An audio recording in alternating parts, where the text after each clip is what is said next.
Have you ever been talking to someone from the UK and just felt completely lost? Like you need a secret decoder ring? Well, you're definitely not alone. Today, we're going to crack the code on some of the most common and, yeah, sometimes totally confusing British expressions. Let's dive right in. I mean, have you ever been left completely gobsmacked by some of the slang? I know I have. I remember a friend telling me they were absolutely gutted once, and I just kind of smiled and nodded, completely clueless. The good news is, by the end of this, you'll be navigating these conversations like a pro. No more smiling and nodding, I promise. So, here's the plan. We're going to build your very own British English toolkit. Yep, think of this as your essential survival guide, packed with all the phrases you need so you can understand what's going on. And maybe, just maybe, start throwing them into conversations yourself. All right, first up, feelings. From being over-the-moon happy to feeling completely down in the dumps. The Brits have some really specific and honestly fantastic words for all of it. So let's take a look at how to talk about your feelings the British way. Okay, let's start with a classic. Imagine it's the end of a super long week. You've worked hard, you've run all your errands, you get home, and you just collapse on the sofa. You're not just tired, no, you are absolutely knackered. See, it's really all about that next level of exhaustion. Tired means, you could use a good night's sleep. But knackered? That's when you feel so completely wiped out, so drained, that you could probably hibernate for a month. And now for two words that are basically polar opposites. On one hand, you have chuffed. This is when you're super pleased, just delighted about something. Think about your team scoring the winning goal in the final minute. You'd be chuffed. But if they lose in that same situation, then you're on the other end of the spectrum. You're gutted, just completely devastated. Remember this one from the beginning? Gobsmacked. This is for those moments that literally leave you speechless, with your jaw on the floor. Like you walk into your house and everyone jumps out for a surprise party. That feeling of total shock and amazement? That, my friend, is being gobsmacked. Okay, onto a feeling that, most of us can probably relate to at some point. Being skint. It's that awful moment when you look at your bank accounts and, there's just nothing there. You're completely out of cash. You're skint. All right, we've got the emotional stuff down. Now let's switch gears to everyday chat and actions. These are the words and phrases that you'll hear all the time. The ones for just getting things done. This one's pretty simple, but you hear it a lot. Instead of saying, "I'll call you later," someone might say, "I'll give you a bell."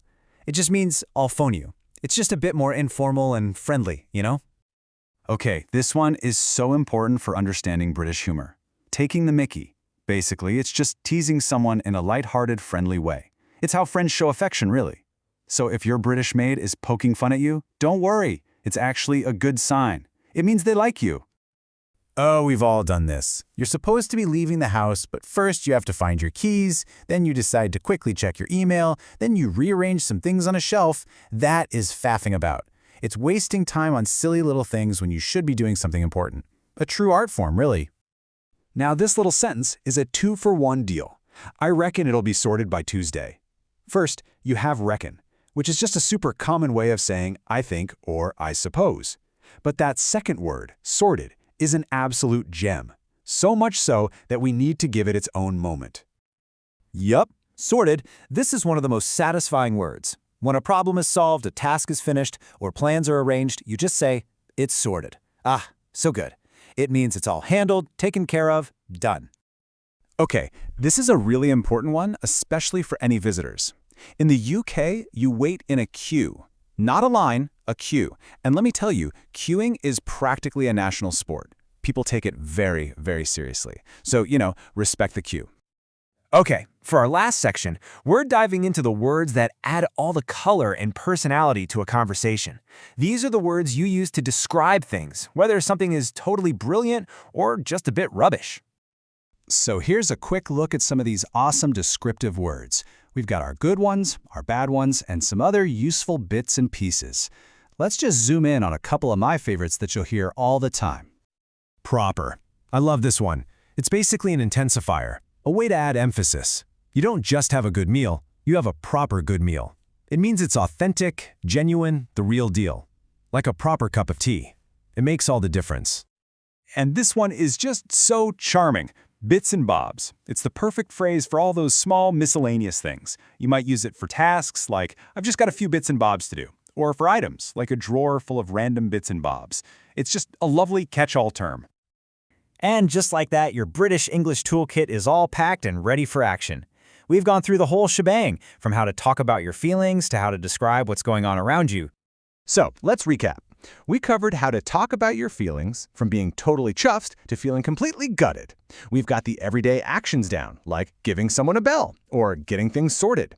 And of course, we learned how to describe your world, whether it's proper brilliant or, well, not.